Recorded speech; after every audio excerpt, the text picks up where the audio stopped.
దేవుని యొక్క మహాకృప వలన ఈ భయంకరమైనటువంటి దినాలలో ప్రభు మనందరినీ కూడా కాచి కాపాడుతున్నాడు.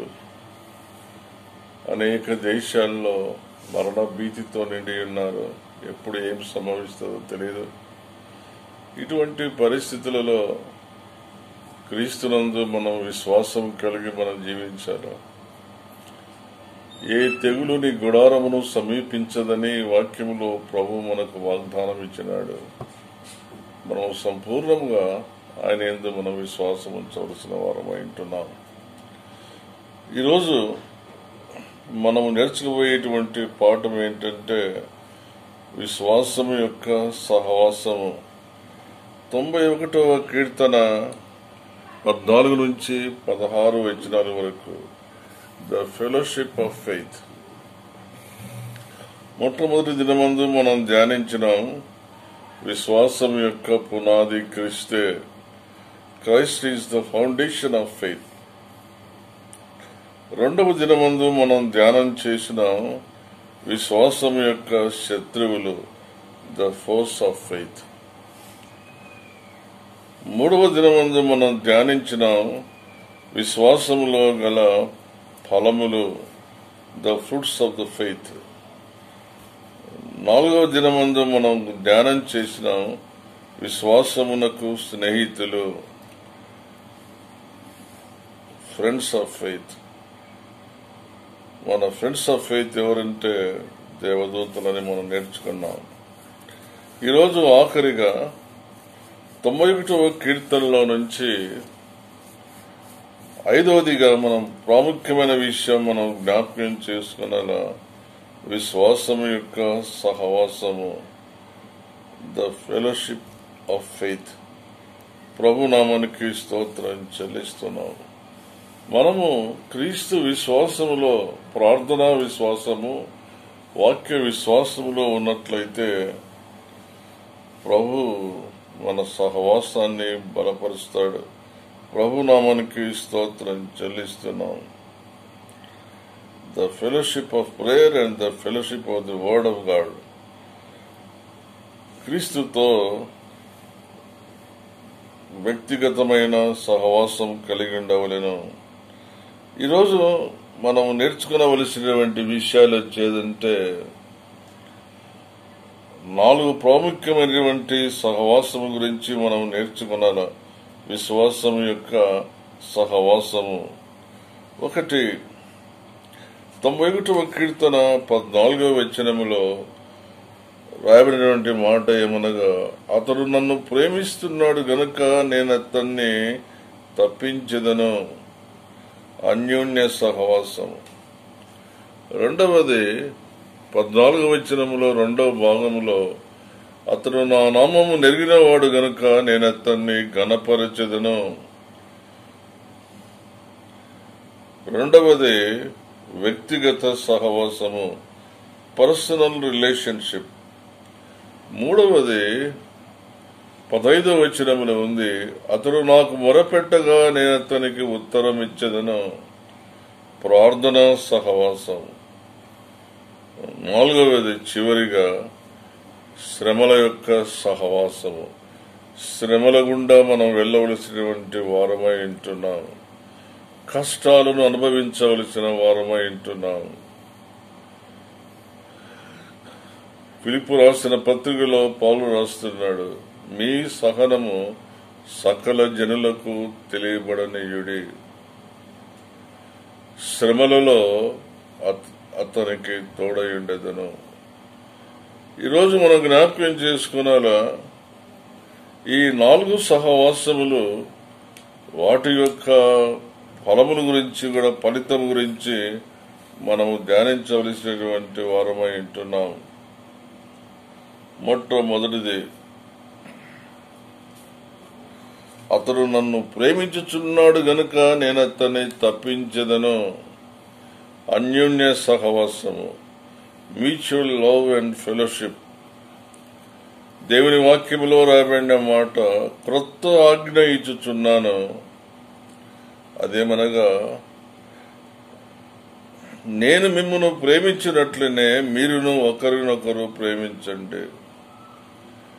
ఇది క్రీస్తు యొక్క ప్రేమ. ఎటువంటి ప్రేమ అంటే శాశ్వతమైనటువంటి ప్రేమ. రెండవది ఎడబాయినటువంటి ప్రేమ. మూడవది విడదీయబడినటువంటి ప్రేమ. తర్వాత ప్రాముఖ్యమైంది క్రీస్తు ప్రేమ మమ్మను బలవంతపరుస్తున్నది. The love of God constraineth. కాబట్టి ఉదయకాలం ఈరోజు మనం జ్ఞాపకం చేసుకున్నాలా అన్యోన్య సహవాసము. అన్యోన్య సహవాసము మన విశ్వాస జీవితాన్ని బలపరచును. ఈ అన్యోన్య సహవాసం యొక్క ఫలితం ఏమనగా తప్పించును. ప్రభునామానికి స్తోత్రం చెల్లిస్తున్నాను. నేను అతనిని తప్పించెదను. కష్టములో నుండి, శ్రమలలో నుండి, బాధలలో నుండి, వేదనలో నుండి ప్రభు మనలను తప్పించును. రెండవదిగా మనం జ్ఞాపకం చేసుకున్నాలా వ్యక్తిగత సహవాసము. ప్రభునామానికి స్తోత్రం చెల్లిస్తామండి. అతడు నా నామము నెరిగినవాడు గనుక నేను అతన్ని ఘనపరచెదను. దేవుని వాక్యములో రాయబడినటువంటి మాట ఏమనగా యేసుక్రీస్తును ఎరుగుటయే నిత్య జీవము. ప్రభునామానికి స్తోత్రం చెల్లిస్తున్నాము. పౌలు మనం ఇంటర్వ్యూ ద్వారా చేసినట్లయితే వాట్ ఈజ్ యువర్ డిజైర్ పౌలు గారు నీ ముఖ్యమైనటువంటి కోరిక ఏంటంటే పౌలు అంటాడు I want to know Christ.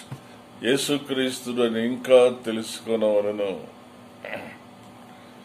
ఎమికార్ మైకల్ను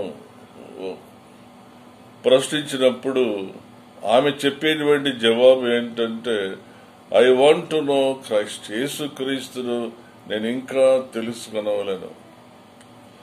ఎమికార్ Michael అనేక సంవత్సరాలు జీవించి దాదాపుగా 80 సంవత్సరాలు జీవించి ఆమె ప్రభు యొక్క పిలుపునందుకొని దేవుని రాజ్యంలో చేరింది. కానీ లోకంలో జీవించేటప్పుడు ఆమె క్రీస్తు కొరకు జీవించింది. దేవునితో క్రీస్తుతో వ్యక్తిగత సహవాసం కలిగి జీవించినది.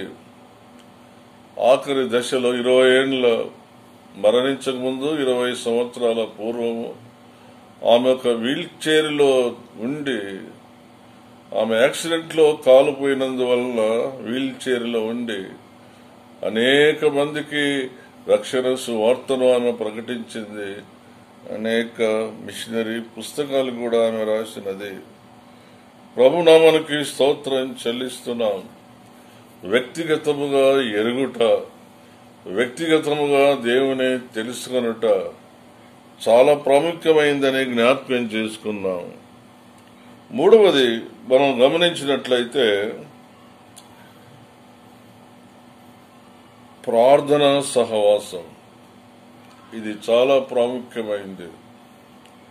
దేవుని వాక్యంలో రాబడినటువంటి మాట 15వ వచనంలో 91వ కీర్తన, అతడు నాకు మొరపెట్టగా నేను అతనికి ఉత్తరం ఇచ్చేదను.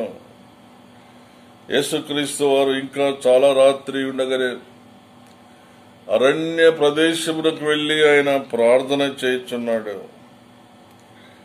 గెత్సేమనే తోటలో సిలువ వేయబడక ముందు ఆయన ప్రార్థనలో గడిపినాడు. ఆయన చెప్పేటువంటి మాటలు ఏమనగా, బోధలు ఏమనగా, సిలువనెత్తుకుని నన్ను వెంబడించమని సెలవిచ్చాడు.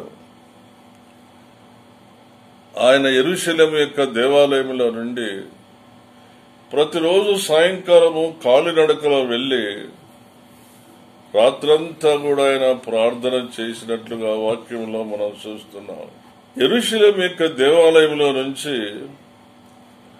ఆయన ఒలివల కొండకు వెళ్లాలంటే దాదాపుగా 7.5 కిలోమీటర్లు ఉండవచ్చేమో. కానీ మళ్ళా ఉదయాన్నే లేచి మళ్ళా తిరిగి వచ్చేవాడు. దినమునకు 15 కిలోమీటర్లు ఆయన నడిచి రాత్రంతా ప్రభు సన్నిధిలో కాలము గడిపి ఉదయాన్నే మళ్ళా తిరిగి యెరూషలేము యొక్క దేవాలయానికి వచ్చి అనేక మందికి ఆయన రక్షణ సువార్తను ఆయన ప్రకటించినాడు. ఈరోజు మనం జ్ఞాపకం చేసుకున్నాం, బైబిల్ అంతటిలో ఎక్కువగా ప్రార్థన చేసిన వారు యేసుక్రీస్తే. మూడవది ప్రార్థనా సహవాసం. ప్రార్థనా సహవాసంలో ప్రభు అనుగ్రహించేటువంటి ఫలితమేమనగా, నేనతనికి ఉత్తరం ఇచ్చేదను. మన ప్రభు ఎటువంటి ప్రభు అంటే ప్రార్థన వినే ప్రభు, ప్రార్థనకు జవాబిచ్చేటువంటి ప్రభు. Our Lord is a prayer listening God, our Lord is prayer answering. ప్రభు నామానికి స్తోత్రం చెల్లిస్తున్నాం. చివరిగా 4వ సహవాసము.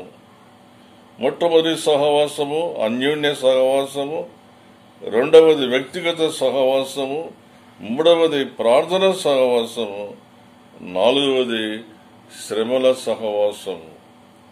ఈ లోకమైన జీవిత యాత్రలో అనేకమైన శ్రమలను మనం ఎదుర్కొనవలసిన వారమై ఉంటున్నాం. ప్రభునామానికి స్తోత్రం చెల్లిస్తున్నాం. యేసు ప్రభు వారు చెప్పిన మాట ఏంటంటే, నన్ను వెంబడించేవారు తన సిలువనెత్తుకుని నన్ను వెంబడించవలెను. కాబట్టి సిలువను ఎత్తుకున్నట్టు అంటే అర్థం వచ్చేదనగా శ్రమల మార్గము గుండా వెళ్ళుట, శ్రమలను సహించుట. యోబు యొక్క జీవితంలో అనేకమైన శ్రమలను ఆయన ఎదుర్కొన్నాడు.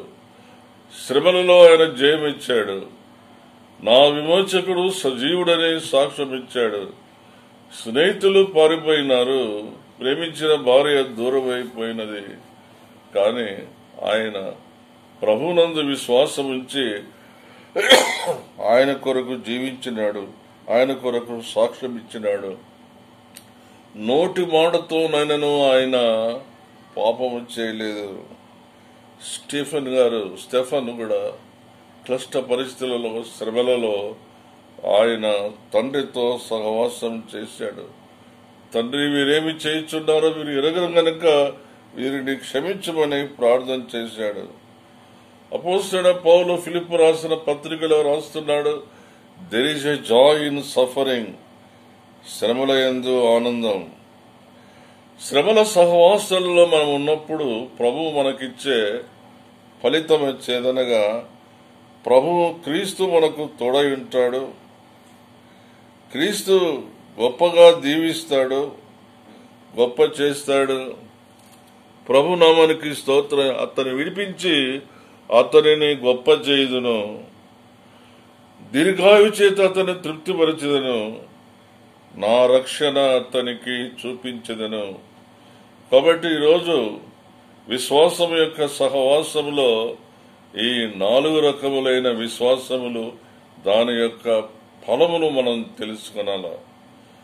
మొట్టమొదటిగా మరొకసారి మనం జ్ఞాపకం చేసుకున్నాం, క్రీస్తుతో అన్యోన్య సహవాసం కలిగినట్లయితే ప్రభు అనుగ్రహించేటువంటి ఫలితం ఏమనగా, ప్రతి బాధల నుండి, శోధల నుండి మనలను ఆయన తప్పిస్తాడు, విడుదల కలగజేస్తాడు. రెండవది వ్యక్తిగత సహవాసంలో ప్రభు మనకు అనుగ్రహించేటువంటి ఆత్మీయ ఫలమేమనగా, ప్రభువు మనలను ఘనపరుస్తాడు. మూడవది ప్రార్థనా సహవాసం ఉన్నట్లయితే ఆయన మన ప్రతి ప్రార్థనకు ఆయన ఉత్తరం ఇస్తాడు, నేను అతనికి ఉత్తరం ఇచ్చేదను. నాలుగవది శ్రమల సహవాసములో మనం ఆయన వెంబడించినట్లయితే ప్రభు అనుగ్రహించేటువంటి ఆశీర్వాదం ఏమనగా, ఫలితమేమనగా, క్రీస్తు తోడై ఉంటాడు, క్రీస్తు గొప్ప చేస్తాడు, క్రీస్తు దీర్ఘాయు చేత తృప్తిపరుస్తాడు, క్రీస్తు రక్షణ అతనికి చూపించును. ప్రభు నామానికి స్తోత్రం చెల్లిస్తున్నాం. కాబట్టి మన విశ్వాస జీవితంలో, మన విశ్వాస యాత్రలో విశ్వాసం యొక్క సహవాసం కలిగి మనము ఆయన కొరకు జీవించి ఆయన అనుగ్రహించేటువంటి ఫలములు మనం పొందవలనని ఈ వాక్యం ద్వారా ప్రభువు మనందరినీ కూడా జ్ఞాపకం చేస్తున్నాడు. దేవుడు మిమ్మలను మీ కుటుంబాలను దీవించును గాక. ప్రభువానికి స్తోత్రం చెల్లిస్తున్నాం నాయన. విశ్వాసం యొక్క సహవాసం గురించి మాకు నేర్పించినావు నాయన. ఎల్లప్పుడూ కూడా నీ సహవాసంలో మేము ఉండే భాగ్యం దయచేయండి. నీవు మాకు అనుగ్రహించేటువంటి బహుమానాలు మేము పొందే భాగ్యం దయచేయండి నాయన. ఆ ఆశీర్వాదాలు మేము పొందే భాగ్యం దయచేయమని ప్రభువానికే వందనాలు స్తోత్రం చెల్లిస్తున్నాము. ప్రభువా, మేము నీతో సహవాసం కలిగి మా విశ్వాస జీవితాన్ని దినదినము బలపరచుమని యేసు పరిశుద్ధమైన నామమున ప్రార్థిస్తున్నాము తండ్రి. ఆమేన్. పరమ తండ్రి అయిన దేవుని ప్రేమయు, మన ప్రభువును రక్షకుడైన యేసు క్రీస్తు కృపయు, పరిశుద్ధాత్మ యొక్క అన్యోన్య సహవాసం సన్నిధి సదాకాలము తొలగిండుగాక. ఆమేన్.